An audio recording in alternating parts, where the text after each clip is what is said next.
Oh, hey, how's it going? So we're just hanging out in the garage.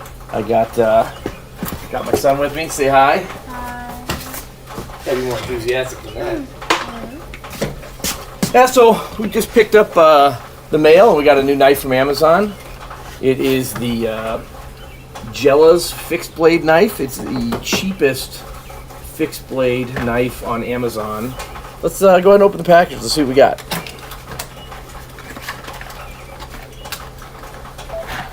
Yeah, so if you haven't figured it out already, I am a huge fan of cheap knives. I'm always looking for a bargain. I know you get what you paid for, and I have some nice knives. You know, my everyday carry is this Benchmade here, but yeah, I'm a huge fan of the bargain.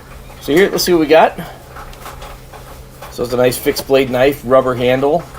You know, it's this first fixed blade knife, so we figured we're going to give it a shot. We're going to beat the heck out of it, learn how to baton some wood, and do some other things. But I think I'm not going to have you do it. Oops, sorry about that.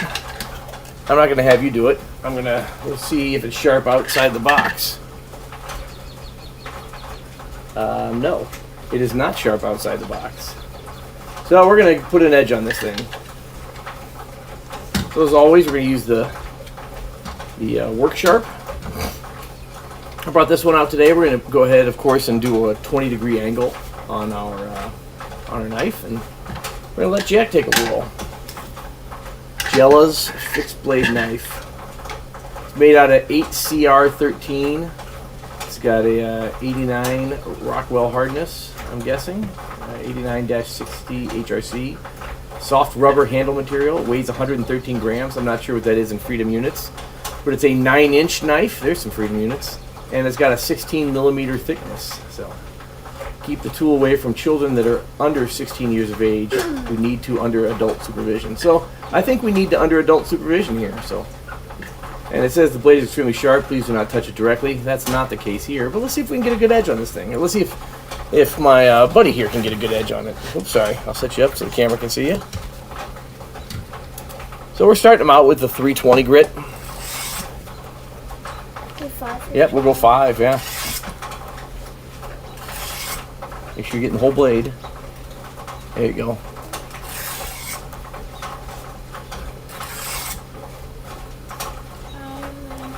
And then you're going to come back towards you.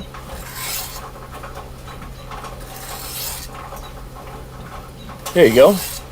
Now we're just going to work this 320 grit for just a bit.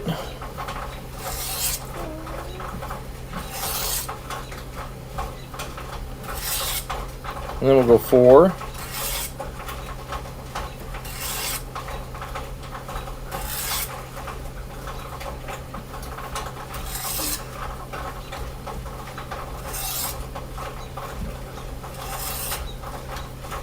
There we go. And we come back towards ourselves. Now the nice thing about this work sharp is with a curved blade, this thing, oh, I don't have it turned on.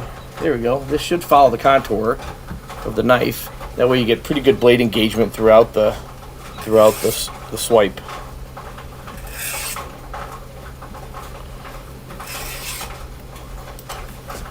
Yeah, so Wisco Bass is joining us. Hey, how's it going?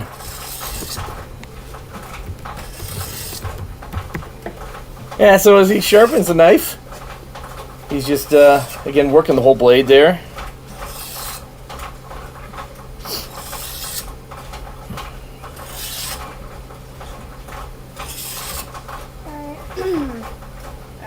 Yep.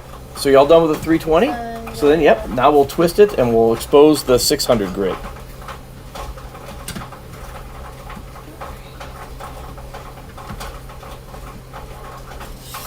There we go, and we'll repeat the process with the 600 grit.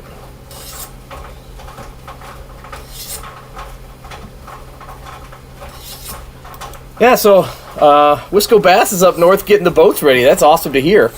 We are also getting ready to get the boats ready. So we just got the garage cleaned out today. Cut the grass for the first time this year up here in Minnesota. Finally got some decent weather. It wasn't quite 60 yet, but it's supposed to be in the 60s tomorrow, and the grass is already starting to green. So worked on that a little bit, and then tomorrow we're going to go bring the classic car out of storage and put it in the garage for the summer. And so we have some videos coming up with that. we're going to have to do some work to it, change spark plugs, change the oil, all that fun stuff. So maybe we'll do a live stream with that. And then we're going to get the boat next week. So look for some fishing videos. Should be fun. There you go, Jack. Oh, you got to make sure you're getting the whole knife. There you go. It is. Oops, sorry. It is this curves. Let me show you. And you're supposed to dig in. Well, you don't dig in. You let the knife do the work. See how I did that? So you're just gonna, and you want to make sure you get that. Otherwise, you're not gonna have a sharp tip. Yep. There you go. Oh wait, no, I got it. Yeah, the spring rotation. So that's what we're doing is just really getting. We've kind of. This would be the summer rotation for us. We don't really have a spring rotation because you can't put the shovels away until May, and the snowblower is actually going into storage this weekend too. We held on to it just in case. Like last year, we had a early May snowstorm. I think you need to do a couple more passes, maybe another 5.4, 3.21 with 600 because it's a brand new knife, and you usually want to sharpen a little bit more with a new knife than you would just to establish the edge.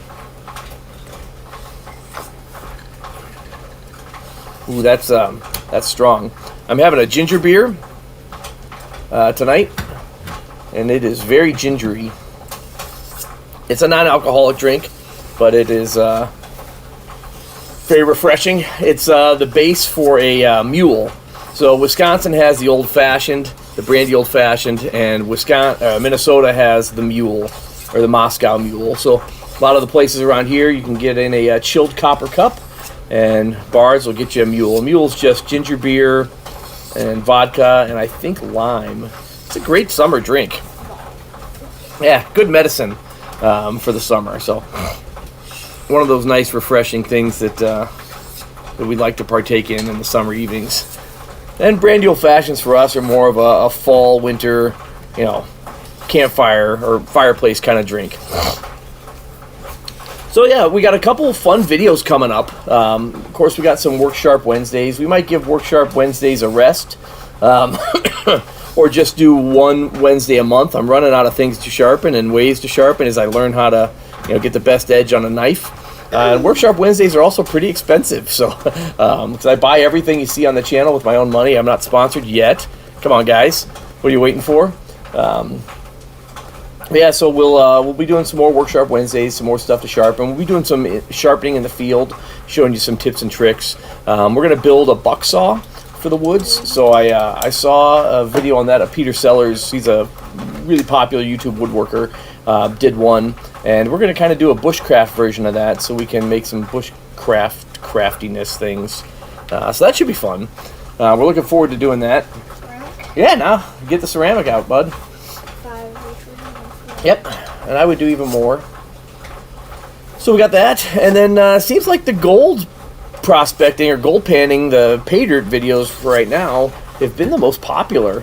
So I'm fairly new to prospecting. Not very experienced. It's tough to get a lot of experience up here in Minnesota, but I do plan on doing more of those videos. It's a lot of fun. I have a lot more free time this summer, so I'll probably be doing more of that style of video. Matter of fact, while Jack's sharpening, I'm going to show you a couple things that we're working on.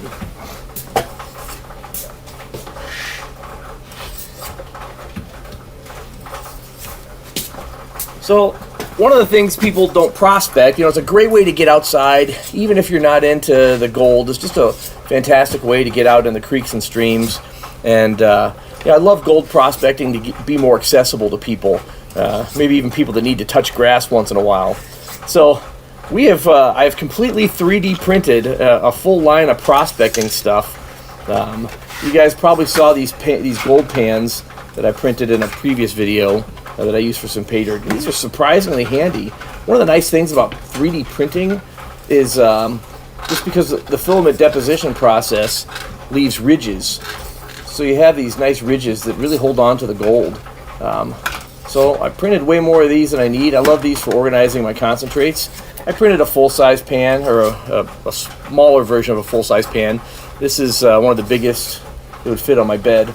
It's got nice riffles. It's a really deep pan. I can't wait to use this. It's purple because that's what I had in the printer at the time. And I printed some small sluice boxes. Say you're into just pay dirt. which is a whole lot of fun. And I just put a silicone bead on there just for some riffles. But yeah, this is completely 3D printed. I didn't have to go buy anything. And then I made a recirculating sluice pump out of a 5-volt USB pump. And I know this is just with stuff I had laying around my workbench within arm's reach. So there's some tape and some hot glue. It looks pretty rough. That's a really nice sluice box. It leaked, so I painted it with liquid electrical tape just to seal it up, and it worked really well. I didn't want to do anything fancy, didn't want to use any epoxy, but anything really will work for that. Probably even Elmer's glue, I imagine, although I don't know. That's pretty water soluble, so it might not last as long. But you know, so you just hook the pump into there, and you shove a little Scotch-Brite pad right in the mouth of that, and get yourself a recirculating sluice with a 5-volt pump. And if you don't have a filament printer, I also printed this set of classifiers. It's a 3mm, a 2mm, and a 1mm classifier with a resin printer. I printed a little, I could print a lot bigger if I wanted to, but I printed a little mini sluice box on my resin printer, and I think this is 10% size, so you can scale it up to fit the whole build plate on your resin printer. And it even comes with some riffles that just fit down in there. Oh, sorry, it is a rock tumbler going. Hey, thanks, Wisco Bass. I said I was going to turn that off before we started filming. Let me go turn off the rock tumbler. Jack, why don't you see if you can cut through that paper?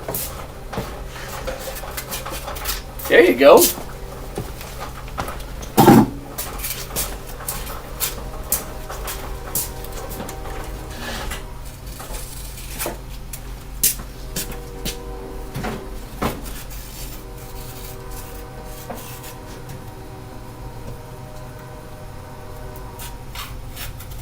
Just beautiful. All right, of course, every sharp knife. Go ahead and strop that sucker, bud. Yeah, so that was a rock tumbler. I did a video, or you'll see it come out on Monday. I recorded a video. I just finished editing it last night, and I was looking at nope. Remember when we strop? Sorry, when we strop. Oh. We go back and we get the whole blade, and we do about 30 times, and you just keep going and get the whole blade. Yeah, so I just finished editing a video last night, and where I took some ore samples that I had. You might remember Friday's video was the Weaver furnace, the propane melting furnace. I think it was a lot of fun. Kids need some arm hair to test, exactly. But so I did the Weaver melting furnace. It was a lot of fun. I melted a dozen and a half aluminum cans and made this little aluminum bar. So that video came out on Friday, and the reason why I got that propane furnace was I'm going to roast some ore samples. I brought back some rock samples from Silver Mine in Missouri area, some quartz samples from Alaska, where you get to go and pay to gold pan. It's I think Crow River claim or something like that. I went to Alaska a few years back for the Navy, and my wife came with me. So brought those back, and then we were at a place with Wisco Bass. Won't give the name of the place, but there was an old gold mine, and we found took some of the rock from outside the gold mine, just scooped a couple pieces up and put it in a baggie, and then so we can bring it home. Well, I wanted to find a way to crush that ore, see if there's any gold in it. I have no idea how to do it. So I was watching an old Cody's Lab video where he had this big giant ball mill with these big steel balls in there, and he threw his ore samples in there, turned it on, and after a couple days he had this real fine powder. And I thought, man, I want to build one of those. How do I do that? Then I realized I already had a ball mill. I have a rock tumbler, and I have steel ball bearings. So I wanted to see if that would work. I haven't seen anybody else on YouTube do it, so there was no tutorial for me how to do it. But it was surprisingly effective. I mean, I got a really fine, right now I've only classified it down to 60 mesh, but I'll probably classify it even further, down to probably 100 mesh to put in the blue bowl or the Miller table. So I'm not sure how to process that ore, but I will, what? That's pretty sharp. Let's give it the sharpness test. Oops, sorry everybody. Oh yeah. I don't have a whole lot of hair left there anyway. doing it too much. Yeah, that's another reason why I need to give Work Sharper Wednesdays a rest. Just because I don't have a whole lot of arm hair left. So, yeah, so it was surprisingly effective, my DIY rock tumbler ball mill. So I ended up recording it and with some questions that I have for viewers, because a lot of you guys are way more, or all of you pretty much are way smarter about this stuff than I am. I'm pretty new to it. And just to see, what do I do with this stuff? You know, do I roast it first? Do I pan it out? Do I run it through the sluice? Do I just put it as is in the blue bowl? Do I wash the dirt first or the dust? I know that sounds bizarre if you're not a gold panner, but it helps the water be less cloudy. And so, anyway, that's what I'm working on right now. You'll see that video drop Monday evening. Evenings seem to work better for videos for releasing. I was doing them at like 6 in the morning, but for some reason the YouTube algorithm just wasn't showing the videos to anybody, because everybody watches YouTube. You know, nobody watches YouTube at 6 in the morning. Now, even guys like me that got to get up and leave for work at 6 in the morning. But yeah, so I started posting at 5 in the evening. It seems to be a better time. There's a lot more views. Videos are doing a lot better. And yeah, we're gonna sharpen another knife. So I told him if we're going to go out camping or go out in the woods, he has to have sharp knives. I won't hang out with anybody that doesn't have a sharp knife. So you might remember this knife from a video, the Tac Force. This was the cheapest pocket knife I could find on Amazon. And you can see it's already got some battle scars. Well done, sir. Well done. The hinge is not working. Like it's like, Okay, well we can... like it's not. Oh, that's easy. We can fix that. We just put a little bit of lubricant on there. Why don't you start sharpening it, and then we'll work on that handle. So yeah, we really enjoyed making that video. It was a lot of fun, and it was kind of fun, the proof of concept for the ball mill, and it actually worked. And I didn't have to go out and buy anything, which was nice. I actually did buy some 3/4 inch ball bearings. I started using 1 inch ball bearings, but I needed something that would fill the space. And I got a lot better result when I mixed 1 inch and 3/4 inch. And I just have 10 of each ball bearings and about half full of ore and material. And then, of course, I had my my rock crusher out. It's a manual rock crusher. They call it a frit maker. It's just a steel cylinder with a cylindrical hammer that you just pound in there to break up any of the bigger rocks. And my oldest boy helped out with that. Strong back. Wanted to help out. And you'll see that in the video. It was a lot of fun to make, and even more fun because it worked. Sorry. So we got that planned. You'll see probably another pay dirt video. Speaking of pay dirt video, some of you guys might be watching just because you saw the Klesh video. So Klesh was nice enough. He has this great contest on his website. I'll show you. I bought his Klesh Crumbs pay dirt off Amazon. You can see the Klesh Gold pay dirt. And he had this thing. Discounts apply to total views in the first week. So Mr. Klesh is helping out new creators. If you review his pay dirt, which, hey, brings business to him, and which is fantastic. He's one of the guys that kind of got me started in gold panning, and going to 600. So I did that, and the channel really took off. A lot of people subscribed to the channel after that, which was nice. And yeah, we had a really big bump in subscribership. So really enjoyed that. So a lot of comments, a lot of positive feedback. Gold panning community is just awesome. Everybody's so supportive and just loves watching these videos of pay dirt and gold claims and processing. I've learned so much just releasing those few videos that I have, that I know I'm going to be releasing more. Might even over the summer while the weather's nice, might even try to do like a weekly kind of gold panning video. Problem is, it's tough to get out right now until summer starts. Then I'll have some more free time. So we'll probably work with that. That'll be a lot of fun. And I do have some more pay dirt. I'm definitely going to use that Klesh discount to get some more Klesh pay dirt. And he also has a prospecting complete kit. I'll probably grab that and do a review on that. One of the things that I noticed about a lot of the all-in-one prospecting kits is that they kind of skimp on something. They might have a nice pan. They all kind of have that standard SE pan, but then they'll have like a really cheap snuffer bottle and like cheap Chinese tweezers, which are helpful. Some of them will have a magnifying glass. And I've only been getting the ones with pay dirt. So it should be a lot of fun. So one of the things that I noticed about Klesh's kit that he has on his website is it's all top of the notch gear. The stuff that I've been getting, is in like the $20 to $25 range off of Amazon. But the Klesh kit is slightly more expensive, but you get really high quality equipment, which is nice. So we plan on doing some of those reviews. I'll probably get a couple bags of pay dirt, maybe save them up for winter. I do have a couple of gold cubes. I know I have 2 gold cubes for a guy who lives in Minnesota that has all these gold cubes. Why? Well, I used to be stationed out in Washington State and did some beach mining out there with black sands. So the gold cube came in pretty handy. Yeah, so and why do I have 2? Because I was living in 2 different places, and I want to do some prospecting out here. I got a bonus, so I use it and got another gold cube. And I do have the like the nugget trap and a couple other things, but that that's a lot of fun. The blue bowl, I have the blue bowl. I'm not very good with it, so I'm hoping I get a lot more experience and some advice from you guys for using the blue bowl. And I bought a Miller table a few years back, but I just haven't used it because I haven't had a chance to do much prospecting since I lived in Minnesota. So that's going to change this summer.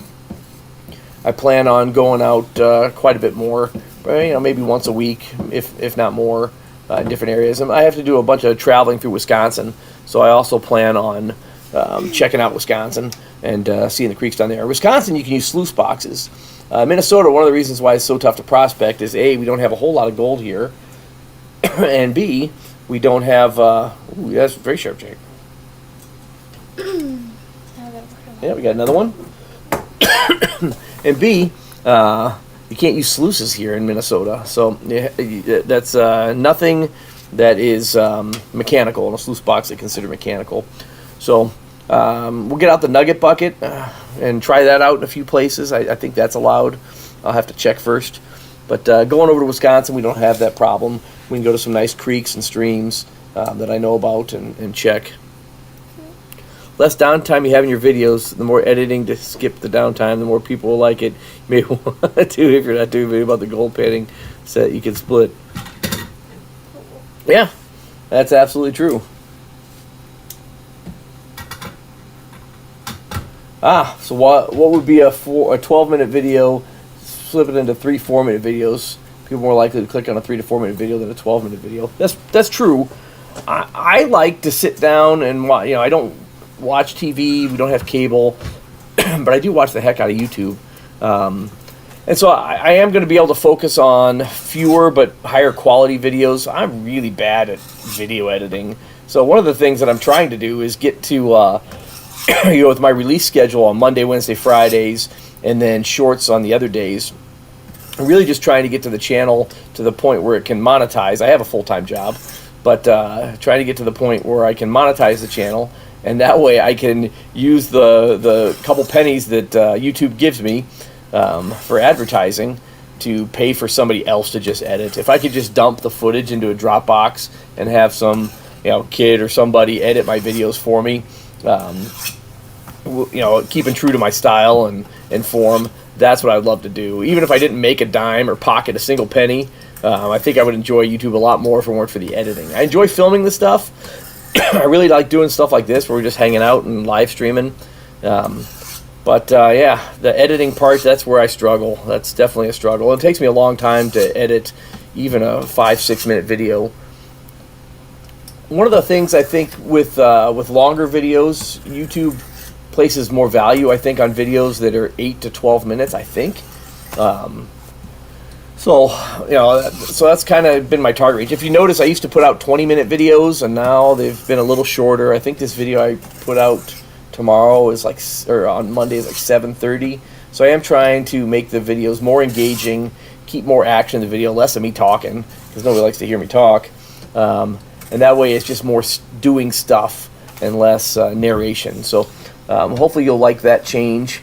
And if you see something you don't like in a video, I take criticism pretty well. I don't do this for a living, so I know that I stink at it. So it's if you see something you want me to change, let me know. So shorter minute videos or skipping videos into 3-4 minute parts, that would definitely help me with not having to record as many videos. It's just, I'm working on so many fun things that I just, and I really, this is stuff that I'd be doing anyway. I'm not doing any of the things you see in YouTube for YouTube. I'm doing it because that's what I'm doing. I like cheap knives. I like sharpening things. I like gold prospecting. I love pay dirt. I do want to get my skills back up before I head out to the creeks this summer. I like making these little projects with the kids. The ball mill, I've had these ore samples sitting around for a long time. YouTube actually just sprung me to action rather than, I didn't do it for YouTube, but I did it because of YouTube. Those ore samples probably would have sat in my garage for another 5 years, and I probably would have chucked them in a creek or something, or left them at the house in the rock garden when we move, or so. That's one of the interesting things or fun things about YouTube, is it does get me to do more of the things that I've been wanting to do, just because I use time as an excuse. Now I use YouTube as an excuse to do them, so that's kind of fun. Take a swig of the beverage there. Ooh, that's spicy. Yeah, so that's kind of what we got planned for the channel. The knife sharpening will probably continue. It'll just be a little bit less. We just took the SCUBA regulators to Tri-State Diving in Detroit Lakes. If you're in the area, you're interested in scuba diving, go there, talk to Gary. It's just a great little shop. A lot of history there. He was featured on Dirty Jobs with Mike Rowe. He's an ice recovery diver, so he has a bunch of stories. This year was a really busy year because it was a warm winter, so he was still pulling stuff out of the lakes. So be careful out there, guys.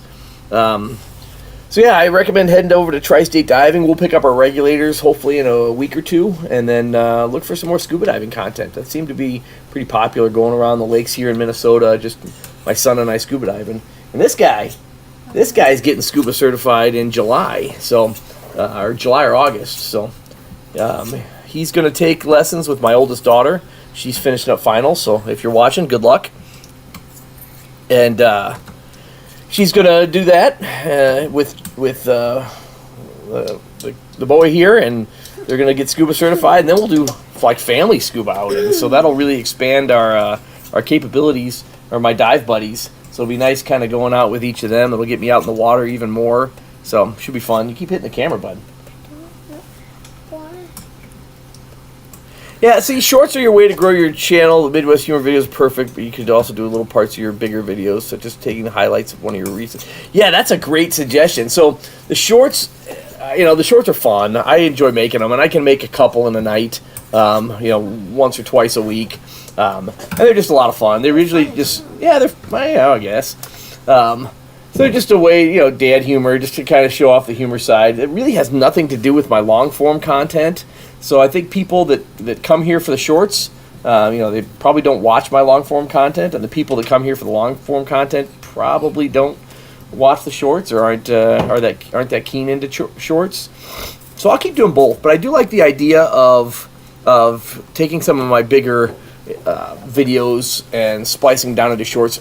But that requires a lot of editing, and as we've already established, editing is not my strong point, nor something I enjoy. So yeah, latency, that is good advice. So I'll tell you what, I'll make a resolution for you right here, right now. This week, I will try to take some of these longer videos and post a couple of shorts on them. We'll just see how they do, right? It doesn't hurt. And I just, like I said, I just hate the editing part. I love the filming, I love the doing, I love the activities, love the community. But I'm just not a video editor. Maybe I'm about 40 years too old for that. But make a separate channel for shorts. I could make a separate channel for shorts, but I'm having a hard enough time keeping up with one channel. So yeah, we like doing these little live streams just every now and again. They're random. I don't schedule them just because with 6 kids and a lot of activities, a lot of sports that they're in, it's tough to keep to a schedule and commit. But I've been trying to go at least once a week, if not every other week, just to get out here. And nobody dials into these except for Wisco Bass and Latency, and I appreciate it, gentlemen. But it is something I enjoy doing, just talking to everybody, hanging out in the garage. I know after this I'll probably go and watch a couple live streams as I clean up the garage and tinker around. But yeah, hey, this is fun, and I got some really great advice. I'm glad I did this. I will make a commitment to start converting some of these long-form videos into shorts and see how they do. Anyway, that's what we have coming up. So we got some more gold prospecting videos. I do have some more gold pay dirt. The next pay dirt we're going to be doing, which is going to be a lot of fun, is this Kenai Gold LLC. You see that? There it is. Focus. The Kenai Gold LLC pay dirt. So it's a little small bag.